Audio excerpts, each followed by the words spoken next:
even if you do use AI, if you use AI, that's your responsibility. It is not the AI's responsibility what it produced.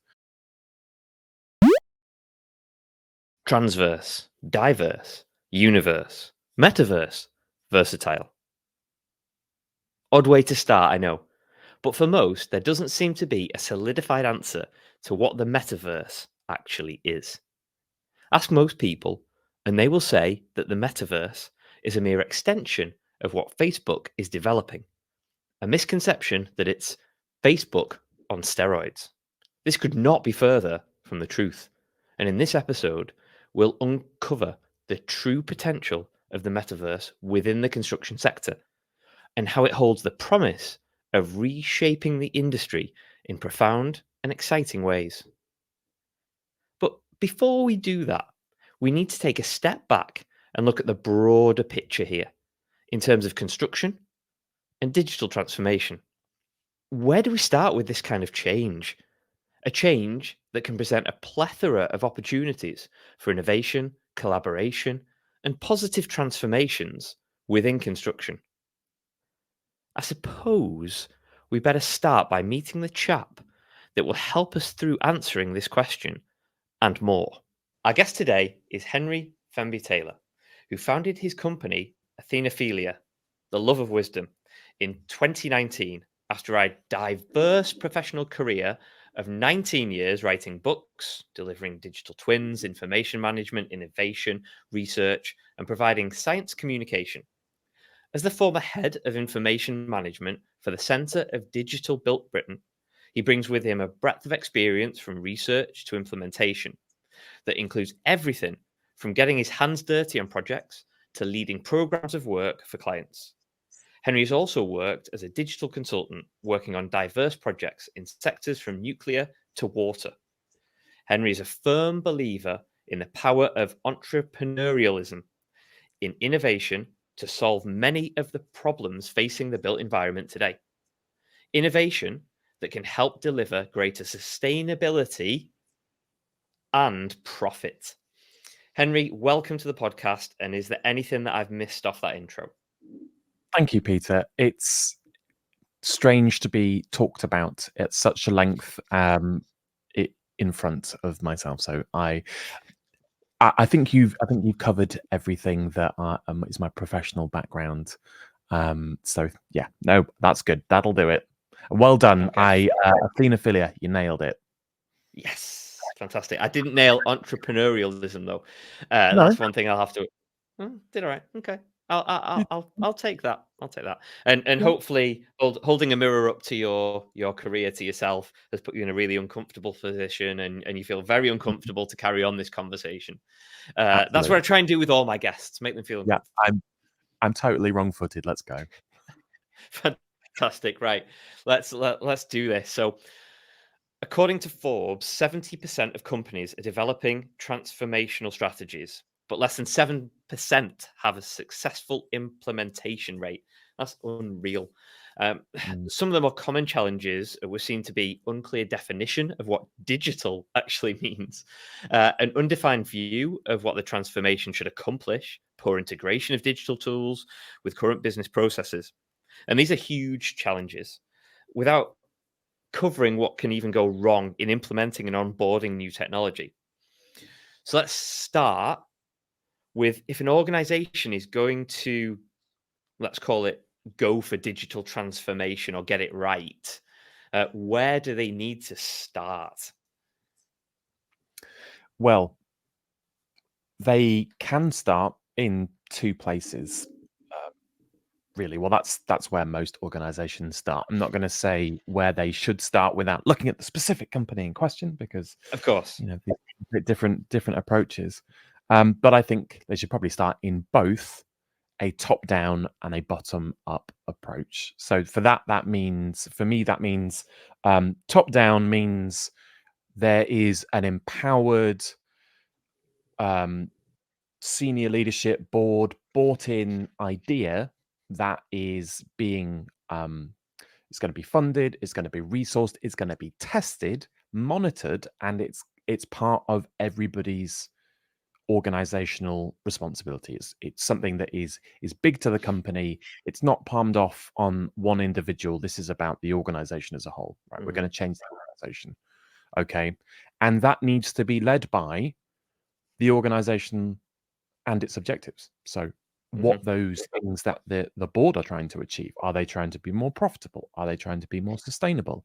Are they trying to be more accountable and transparent?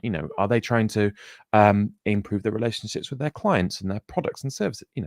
Whatever that is. So there's that. It needs a clear driver from the top, and that's should be driven by those organizational objectives. And then bottom up, this is already happening in most large organizations anyway. There are people out there trying new things, doing new things. They might be implementing just something as simple as a new template that is saving people time, or they might actually be doing something really innovative with AI, and that can make middle management very uncomfortable because depending on that person's role, they might have a certain responsibility that requires them to spend 100% of their time doing X, Y, or Z. But these things continue to happen. These things continue to bubble up. And the real benefits of transformation from digital is talking to those people who are at the bottom. And I mean at the bottom, as in those people doing the work, the people that are holding the company on their shoulders. Those people know what they need. Those people know what the job is with their current job. This is assuming that an organization knows what it's about, it knows what it's delivering. It's not using digital transformation as, we're going to move markets or we're going to, develop cool new products and services. We do this and we're going to go continue doing this. So that's it. It needs some top-down empowerment and it needs bottom-up empowerment because those people know what they're doing and they know what the problems are and they are the ones that can go about making it happen very often. So if I was to give people one piece of advice, I'm probably almost certainly talking to people in senior leadership and middle management here, is the word digital can be a bit can lead people in a certain direction. What needs to change? Everybody knows that in an organization. What needs to change? Just as a great open-ended question for a meeting, you can really read the temperature of an organization and its culture by asking that question.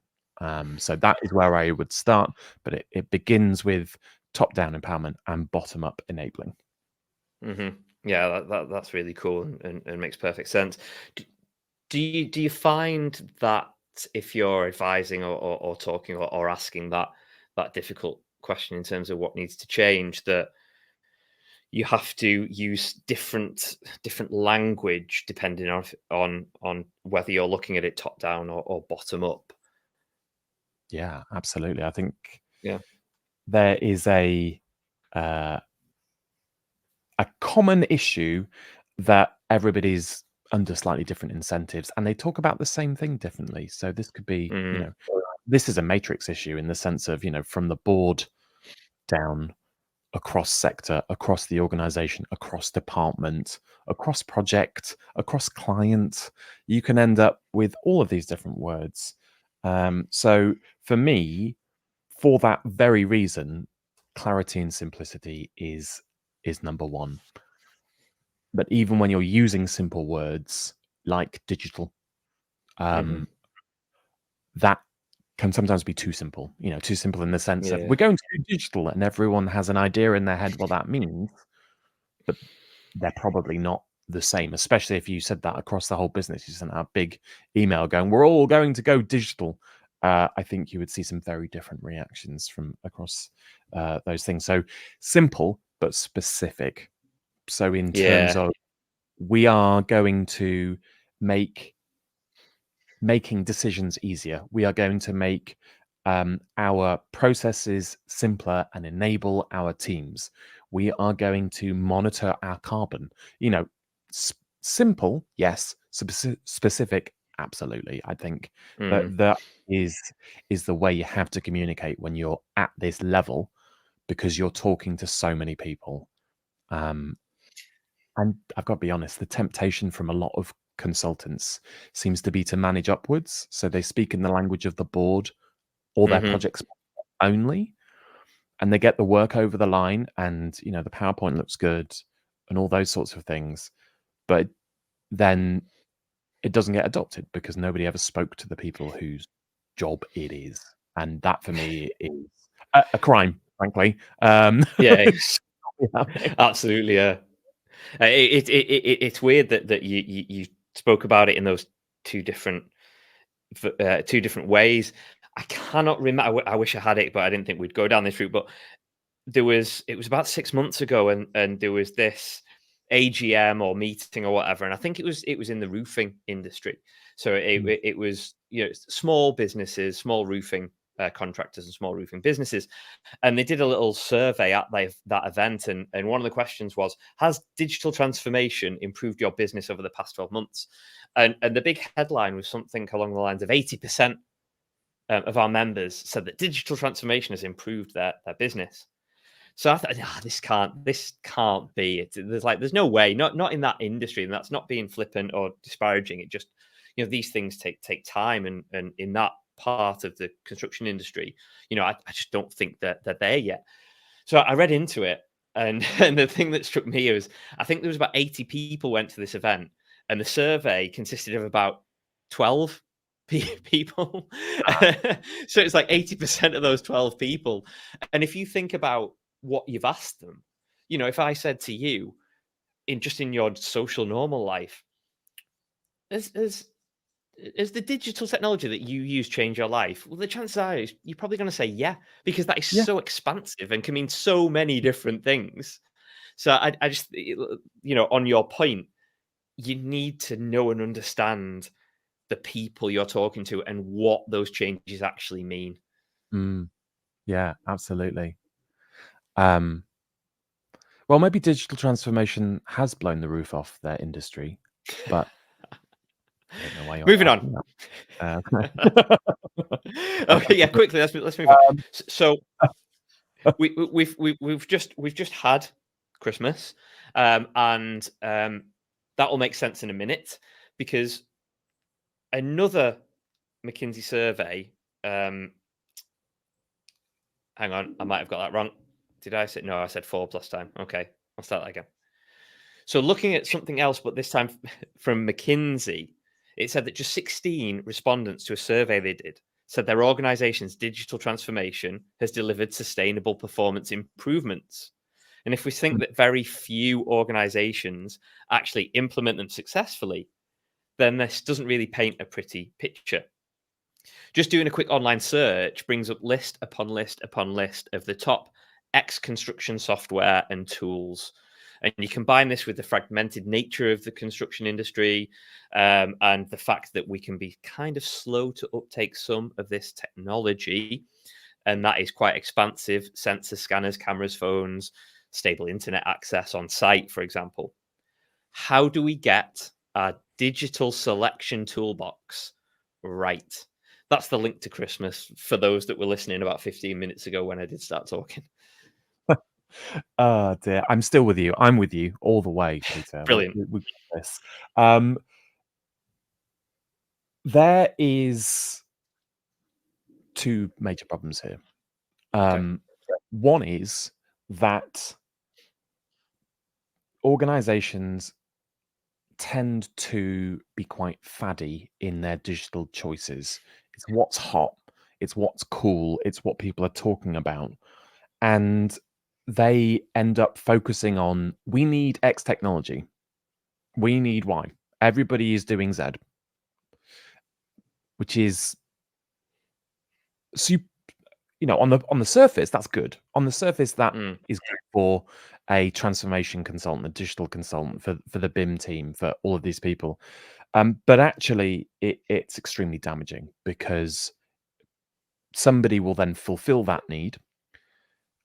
There is now a big cost that has been added, and it's at worst now an expensive office toy. We needed this thing. Why did we need it? So that we could do why? Well, we don't have the data for that. Like, if we want to do carbon calculations, getting an expensive carbon calculation tool just has nothing to it. That's like buying Excel and going, why isn't it calculating all of my expenses and my forecast, etc.? Because you need to put that in. If you don't put it in, if you don't do the work to make it happen, if you don't fill a need to actually implement this solution X, Y, or Z, then you are just being faddy, and you're part of the problem in the sense of somebody somewhere. And I've had this happen, and I've been in many of these conversations. You end up at a very high level in the organization, sometimes in front of the C-suite. They're going, so this stuff has just cost us money, and I'm not seeing our productivity improve, and it's not helping our bottom line. In fact, it's hurting our bottom line. So why should we do this? And people look around and go, but we did the thing. Like, yeah, okay, you did it. Kind of, not really. It was good for a PowerPoint. It was good for an advert. It was good for winning a bid, or you did it for a client on one project and then you dumped it. That's not change. That's not that sort of very faddy behavior is a real issue. Which leads me on to my second issue, and I kind of hinted at this, which is that I can describe it in two ways, but it's effectively the same problem. One is, if you want to innovate, you need to find the project fees for that. We will do whatever you want. We will, look, okay, we want to do a digital thing, we'll do a digital thing. But you need to find a project that is doing that, and then you can go and do it. That also manifests as an innovation, digital transformation professional inside an organization in construction says, okay, I want to go and do a thing. What's our budget for this? I'm pretty new. How does that go?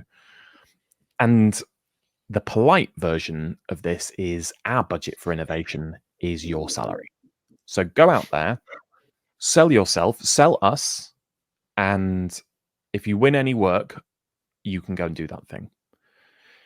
Which is wash, whitewash, greenwash, tech wash, all of that thing. You could call it putting lipstick on a pig. Even if it does work, which it frequently doesn't, because you end up hiring salespeople as innovators without the support that they need to do the thing. You end up, you finally win something, you've done a great bid. I've been in this position. I've been that person where they said, our innovation budget is your salary, and that's it. So you get good at winning bids, and you win some bids, and then you have to go onto a project going, hey guys, we're going to do this cool thing. And this entire project team from your organization is like, who are you? I'm the innovation guy. I helped you win the bid. Like, that's nice. We're building a building, so this sounds, we kind of know how that's done. I'm not sure we need you. So you end up with this sort of internal friction, and it's very good for me learning how, that's where the real matrix management happens, is when you turn up on a project and go, hi guys, we're going to do some cool stuff. And they're like, oh, what's going on? And then if that wasn't bad enough, you can make that work. It can happen. You can get people's buy-in. You find out what they need, from the project director, from the different disciplines, all the way down, and the client team and the other supply chain. There's a lot of legwork. You go find out what people want, people need, based on what you have promised in the bid process. Then you do the thing. So done digital twins this way, done some amazing information management this way, done some rather cool kind of, AI solutions this way. But because of how this was funded internally, you now have to give all of that intellectual property to the client. And you leave, and everybody leaves, and the project is done, and you did a great job, and you might get some good reporting out of it. You might get some good marketing materials out of it. But ultimately, you've just handed that all over, and you can't do that again. You're going to do it again. You have to do it again from scratch, but there's no budget for that. So you have to go and win another project. But you will also very frequently, and this happens constantly across the UK government, across the world, private, public clients, lots of client organizations end up holding these things that they have no idea what they do because they weren't involved in creating it. They just, oh, we have an AI thing. All right, okay, what does it do? Like, don't really know. I can't make it work anymore. It probably needs updating. All right, okay. Like people who create apps, right? You can do it once and it will work for 2 weeks, but you can tell the people who know what's involved because they will be updating it monthly, weekly, etc. And you can tell the people who just thought it was a project because they have less than 2-star ratings because they thought they could just do it once. But that's not how this stuff works. If this is a product, this is a service that you're trying to develop. You can't just do it once. That it requires ongoing investment. So those are the major things. I'm going to recap because I've had an I've enjoyed my my ramble through my personal bugbears. So effectively, taking things as a project, you can do your innovation if you can find somebody else to pay for it, and that manifests as go out there and sell the business, win it on a project, go deliver that, and it's ignoring the organization itself. That's fundamentally what this is about. What is the organization trying to achieve? And it shouldn't be something as prosaic as win more work, deliver more work. It can be, but that's a given. What needs to change? What needs to change? Is this? Are you working 60-hour weeks on projects? Loads of people in construction are doing that. They're working stupid hours. They're too busy to innovate, and those are the sorts of things that need to change. Are you doing this for a 1%, a 4% margin? That's bonkers, right? Do you know? Maybe people don't know that working 60 hours a week for a 1% profit margin is a bad idea, but it is. And you could be working regular hours and doing more like 30 to 50% if you were taking a products and services mindset. And yeah, well, there you go. That's what it's all about. That's my view on it. Yeah, cool. So we've looked at what actual digital transformation might be and how we look to get it right in the first instance, or at least start somewhere. But when you look at data, workflows, technology, the tangible assets, and us as humans, when that all connects, it can be hugely powerful for any organization. Case in point, Apple. Whether you love them or hate them, their interconnectivity between devices is so seamless you barely notice it. Once you're in, and you can't leave. But that's beside the point. But not all tech is that integrated, and this can cause issues with organizations that must be in sync with what they're doing, and external organizations, and all that kind of stuff in between, internal and external. So if we're going to start to implement these types of things, how do we make sure we implement technology, innovation, new things successfully? Well, if you were buying an iPhone or any mobile phone using the construction industry's current methodology for innovating, you would pay a large consultancy, £250,000, £100,000 minimum, to tell you that you needed a phone. And then you say, what phone? And they'd put their hand out and be like, "Ooh, that sounds tricky. We'll have to go and look at that." It is complex, but it's. I believe that there are players in the market who are making it more complex than it needs to be. It is ultimately about decisions. We're trying to create through what this is. I mean, this is the ultimate outcome of digital transformation. Is we are creating evidence-based decisions, and you can do evidence-based decisions without computers. You can absolutely do that, but do that systematically, and to do that with the information that you need to make those decisions at your fingertips. I mean, it's probably better if you had a digital system to do that. So I feel like there's this real disconnect, and this is a disconnect that is inherent in of organizations. You create a hierarchy in your organization because you know what you need to deliver. If you're doing a startup, people will be doing loads of different jobs, and there'll be a bit more free flow, and everybody will know everybody else, and everybody pitches in. And large organizations with hierarchies can create these little units that go off and do these things, and that's great. But ultimately, when you know what you're doing, you have a hierarchy, and that is about reporting. And there is a disconnect in all sorts of mechanisms across this in terms of people's performance, how they are performing as individuals all the way up. Everybody is invested in looking good upwards, right? I mean, that's only human nature. You don't want to turn in to unless you're absolutely on the edge, you don't want to turn up to your appraisal and just be like, I'm awful at this, and this sucks, and I hate it here, and I just don't. Nothing's going well. Most people who are doing all right, emotionally, and with their mental health and health, all those other things, will want to put a good spin on things and be like, oh, face challenges, but we're learning, and all those sorts of things. And ultimately,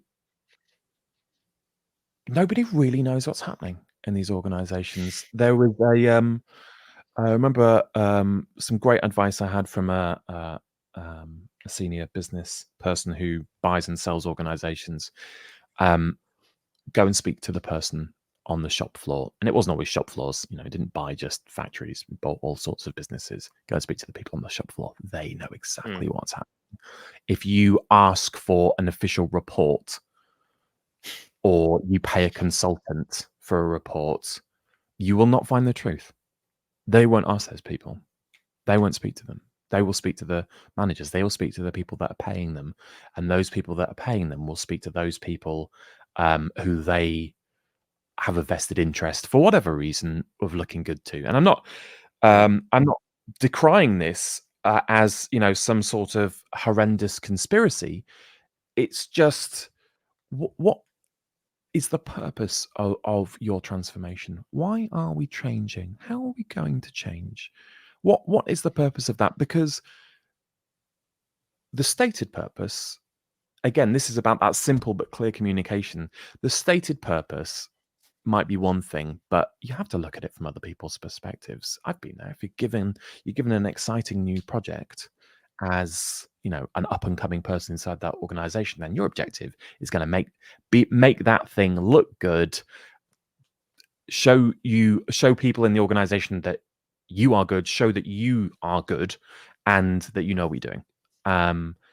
Whereas if you are somebody who is say on the shop floor, you might see that as an organization looking to get rid of you, to thin the workforce. Digital transformation has, like a lot of transformation, has this specter of unemployment, and a lot of people don't really address that at all. So you'll end up with this resistance from the ground. And then, who's sponsoring this? Because their objective is to spend money wisely and to have good return on investment. So I think good digital transformation is about evidence-led decision making, as I said before.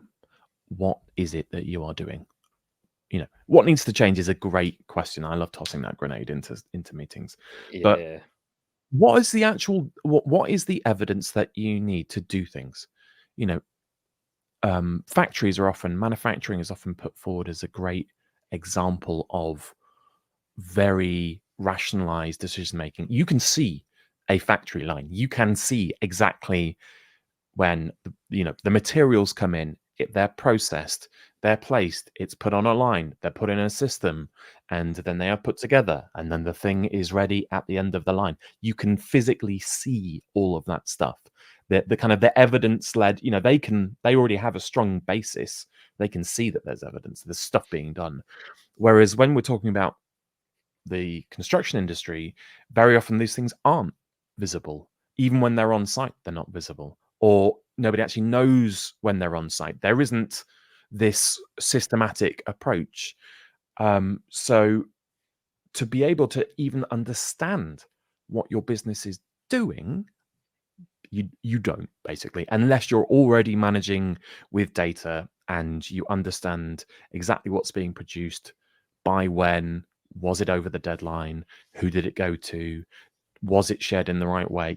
Unless you have some of these very, very basic things that do require investment to get right, you don't actually know what's going on inside your organization. And I think that's probably a problem for you. So the reaction from a lot of people is to get a bit defensive or offensive uh, in meetings, to bluster, to deflect, to pass the blame, pass the buck, which is one of the reasons that the construction industry has a very negative reputation at senior levels as well, is that there's this kind of deflection from what's really happening. We can get rid of all of that.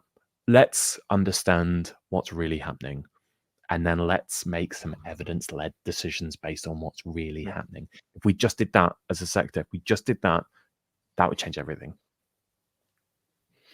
Yeah, that reminds me. I use this example all the time, but it reminds me of the aerospace industry, and the fact that if something happens, if there's a fault on an aircraft, or there's a unfortunate incident, plane crashes, or whatever that might be, there's this openness and transparency for all the airlines to learn from that, understand what went wrong, so that it doesn't happen again.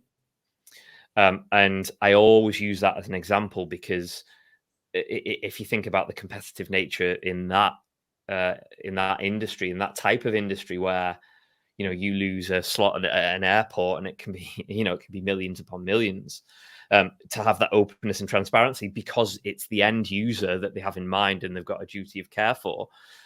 We can learn a lot from taking some of that and implementing it within construction.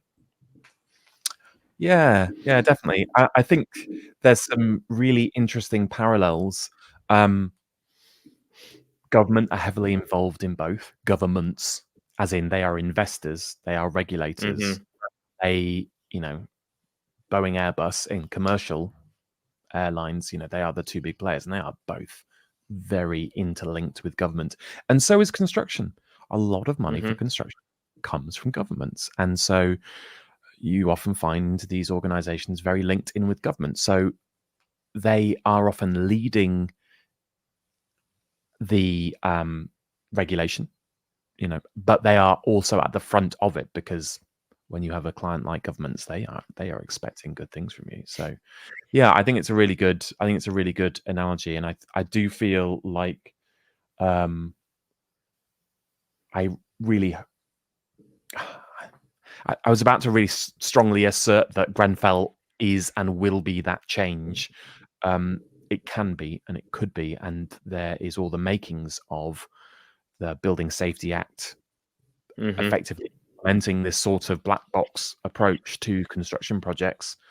And that is a requirement, but requirements have been placed on the construction industry before, and they haven't complied with them. And, in contracts, and companies agree to deliver all sorts of things and then don't, and aren't held to account. So, I do believe that there's proper teeth in the Building Safety Act, and there's a proper requirement, and that is going, create, people often call it the golden thread, but it's data. We need that data. We need that accountability. It's a black box, ultimately. What happened in this building? When that building catches fire, who's to blame? And what can be learnt from that? And it shouldn't take was it 2000, was it 5 years? Over 5 years from incident to outcome. That is something certainly, there is an organization in aerospace, international organization in aerospace, dedicated to understanding what happens in aerospace incidents. And they are empowered and they understand themselves what is happening, and they're very accountable themselves, and they hold the industry to account. So I'm really hopeful that we will learn that lesson and we will become an accountable and safe industry for the long term. Yeah. I mean, here you can't argue with that, can you? And I think technology goes a long way in playing a huge part in those things, and embracing that tech is massively important. So what I want to do now is kind of understand from your perspective a couple of examples, perhaps, or some things that sound interesting and have worked in the past. But the one thing that I know, and I think people can relate to, is that digital transformation can come in many forms, from like the obvious that we've spoken about, like AI, and the not simplistic, but software management that is more all encompassing. And there's opportunities to truly transform organizations if it's done in the right way. More specific to construction industry, you got things like 3D printing, AR is more prevalent now, VR, digital twins, as we've spoken about. And also this thing we call the metaverse. And in my intro, I kind of flippantly said that if and this happened to me actually at Build London as a show of hands. And most people thought that the metaverse was Facebook on steroids, essentially. And the change in name from Facebook being the holding company to Meta doesn't help that in any way, shape, or form. But what I'd quite like to understand, because I think it'll give huge context for people listening, is can you share examples of digital transformation coming good? And if so, let's expand on that, and hopefully it includes the metaverse in some way, shape, or form. Sure. Okay. So the metaverse, let's start with the metaverse because it is a fun subject. I have been a science fiction nerd my whole life, and there's been The Matrix was the term that was used in Neuromancer for their virtual world, and then it became The Matrix in the film The Matrix. And Metaverse was from Neil Stephenson's book Snow Crash, which I read, and was intended to be a mechanism for a billionaire to extract intellectual property from the brains of its senior professionals. That was its intention. Okay. So it's a very curious choice of name, of brand, because this was about downloading brains. There was there's a lot of commonality between the metaverse of Snow Crash and the metaverse that will be coming forwards. But we are talking about virtual worlds, and there are already examples where I know that Grant Associates have an architectural landscape urban design firm have won and delivered virtual architectural projects. That has already happened. That happened years ago. And this idea that the physical world and the virtual world can meet has already happened. This is a generational issue. I grew up a gamer, so I was slightly ahead of the curve in terms of that experience. But there are even more people than ever before entertaining themselves in virtual worlds with other people, and sometimes those virtual worlds connect to the real world. Pokemon Go, Second Life are great examples, but so many games have a virtual online version, and the gaming industry has led a lot in this area. So we had 3D solutions before in the construction industry, and they were okay, but then the gaming industry went, well, actually you shouldn't render like that you should render like this, and you shouldn't hold data like that. You should hold it like this. And just here's a solution, go use it. And suddenly Unity and Unreal are everywhere on projects, and you're seeing full kind of sunlight examples, etc., that are being completed just using something that somebody else had already done for you. They built that, they'd done the hard work. You just needed to place these pieces together to make it work. Now, so yes, that's my view. My view on the metaverse is that that is something that will is already happening in a way, and this idea of virtual design and construction is a thing. But it's often a question of terminology, because you could call a virtual design coordination, and I've done this, you get a 3D model, a shared 3D model that's brought together all of the consultants' work, and you bring in various clients into that model with their own. It doesn't have to be virtual reality. They could be on their laptop, but it can be virtual reality, and they're controlling their own avatar, and they're moving around inside that building.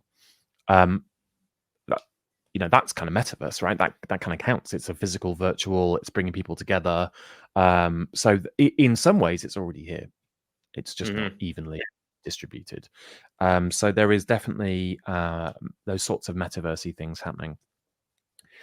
Some of the examples of digital transformation working, however, let's go on to that bit, are very.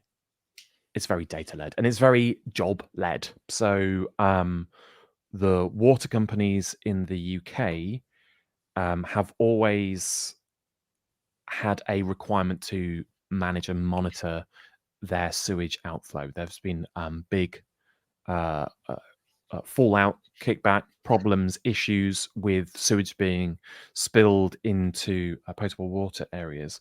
But there are water companies like Welsh Water, which is effectively a non-profit organization, where they just want to understand how their system works, because they are dealing with hundreds and hundreds of assets, with thousands of assets. But just for, say, wastewater treatment works, they did it quite differently to how things were done elsewhere, and there are loads of really old ones, and they have to work out how they connect and how they interact, etc. It's a complex system over space. So quite by, I was going to say by accident. It's not by accident at all. Simply by trying to do their job, they did digital transformation, because with partners like Arup in Wales, they wanted to understand their network. So the mapping was done, and they were started to save the data, and they started to centralize it. And then they could create a regional view of this, which some people would call a digital twin. Well, it is a digital twin, but it came from GIS, from geographic information systems, because they needed to know where the rain is going to fall, how that's going to behave, where it's going to get picked up, where it's going to go. And it's very complex. We're talking about loads of pipes, sometimes pumping, sometimes there'll be local flooding, sometimes there'll be all this stuff happening, this rains here but not there, it's dry there, what are the soil conditions? It's really complex. So they were digitally transformed simply by doing their job. They saw what needed to be done. They needed to manage water runoff specifically better. They needed to manage wastewater better. So they just asked, how do we do that? What are we going to do? And they ask the right people the right questions, and these things happen. So that can happen kind of just merely as a matter of course, which is always wonderful to see. Now, so that's a client organization, right? That's them digitally transforming themselves. I think in terms of consultants, contractors, etc., transforming themselves, I'm often very skeptical, because they're often very good at transforming other people, and they can really help with that. But it comes back to that project issue of, if you can find a project to fund it, then we'll do it. And if you want to change us internally, then that can be a challenge. So I do really approve of the way that Arup does fund innovation. There is a small pot. This is innovation best practice. This is, if you read any papers on R&D and innovation, this has been well established. 3M have been doing this since day one. You give people a small amount of money if they have a good idea, just a little bit, which often includes their time, a bit of money. And then you almost have no bar for that. Then you have a slightly higher bar for giving them some more money. And if that looks like it might be going somewhere. And then if it really has legs, it can get a lot of money and it can go do things. And there are actually multiple software solutions that Arup have produced that have started their own business. They've sold it on, or it's gone its own way. That's cool. So Arup do it. Arup do walk the walk and talk the talk. As an example of things that they've done. I'm just sitting here looking at some of those things. So just like, they did crowd simulation tools. Yes, the Oasis software website is where it's all at, and I've got to give them credit for that. They looked at the problem. They didn't look at how it looks. And how does this make us look? How does this appear? So yeah, I think they'd probably be my two big examples. Oh, and they have a new solution as well, and more software on that website. So they're, it's hard to fault them, but even still, we have a lot to learn as an industry from companies that properly invest in R&D. There was a paper released recently by the Construction Leadership Council that shows that there is a change in R&D investment in construction companies. So I have that slide somewhere, but effectively productivity is correlated to R&D. There is a correlation, I would say a causation, but maybe not for every business. I'm not seeing all of these bits of data, but that's what I get for being an evidence-led decision maker. They are, but they are showing that those people who are investing, who are making taking those necessary steps, are starting to reap the benefits. But it can be very bitty. Different one office, a department, so I've seen great work inside nearly every major construction company, from Lang O'Rourke, Jacobs, Atkins, Motmac, basically every single one I've worked with, Balfour Beatty, etc. You often find that there are these absolute pockets of excellence, but I'm not sure it qualifies as digital transformation if it's not happened to the entire business. Sure. You're right. So that's the issue with that. Whereas, if it's very clear what you're doing, if you're managing water, you can transform that, because that's the whole business. Whereas a lot of these construction companies and consultant companies for construction are doing so many things that it doesn't make sense to make them all do it the same way, because they might be talking to the UN about sustainable development goals. So giving them a file format, a naming convention that they have to comply with, that doesn't seem to make as much sense as somebody who is deep in the weeds on a construction project. So I think it's all about keeping these things focused on what they need to do. And my favorite one that I've had lots of personal experience of is the Arup journey, because they have done it, and the Welsh Water one, because they have done it. So yeah, obviously Centre for Digital Built Britain did a lot of digital transformation work there. The Transforming Construction Challenge, that was looking at systemic change.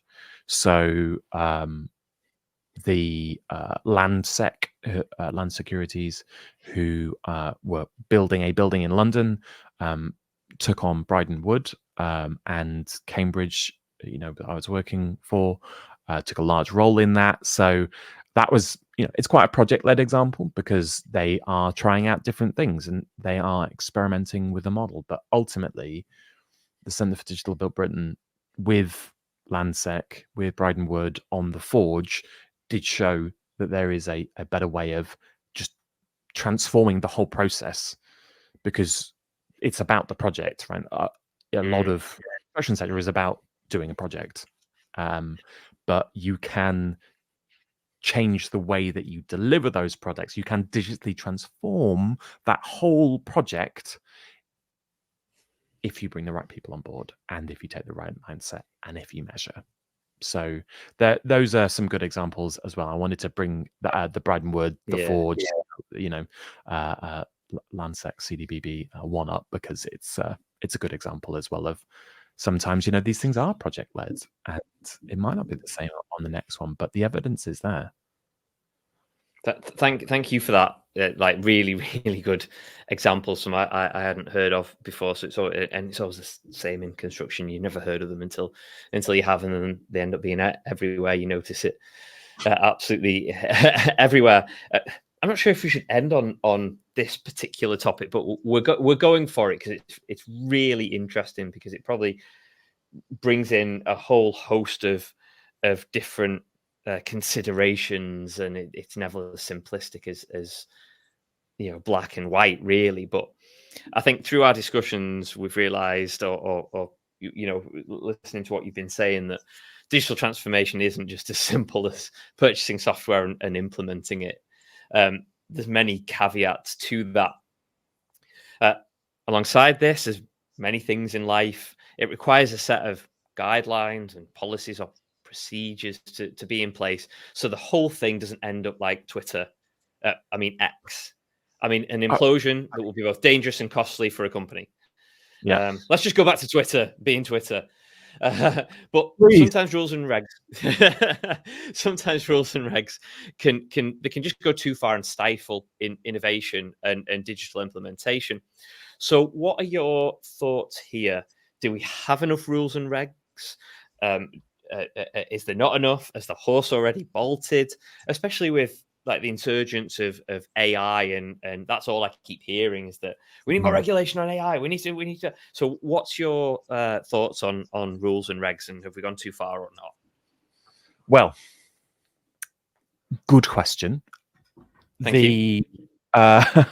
The answer to that is the right regulation can foster innovation.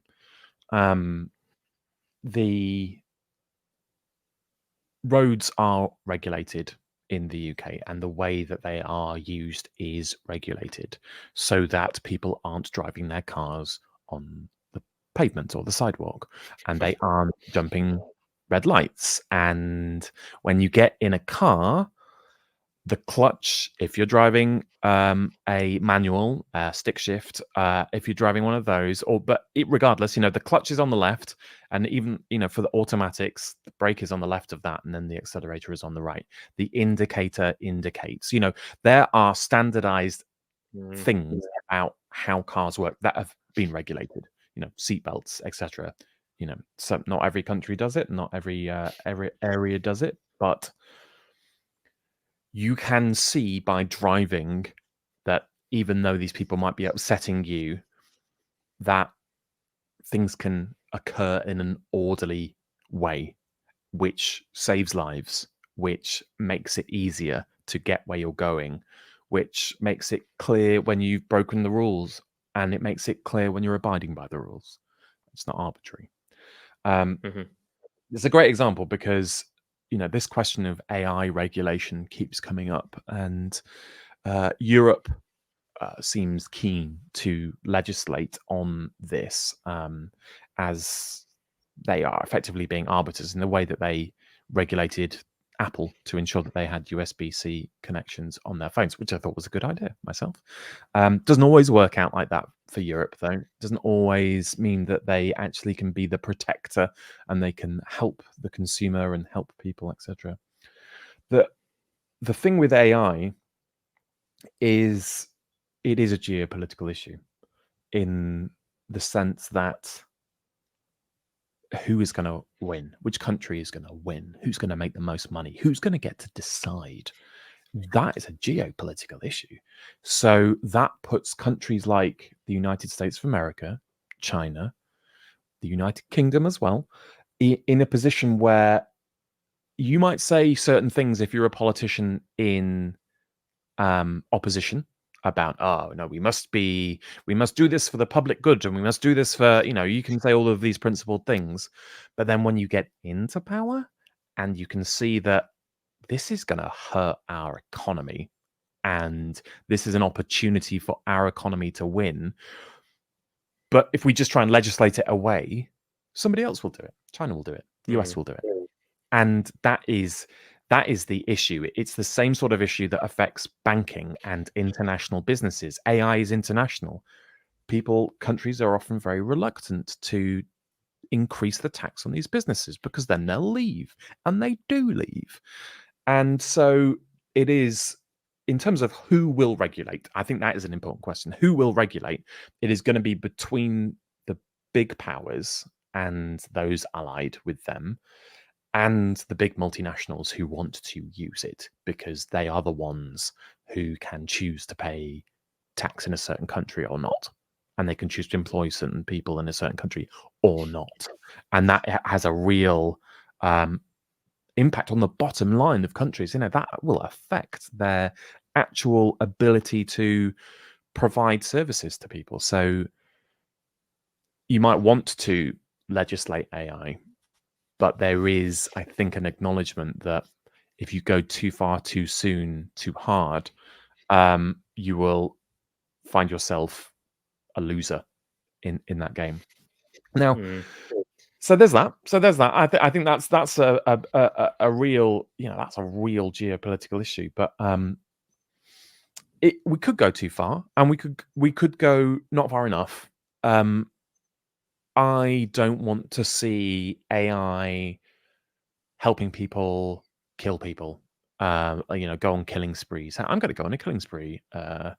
AI large language model. How should I go about that? And then it be given, it feed that person those, like some actual tips, or sexual assault, sexual violence towards women, towards children, towards men, towards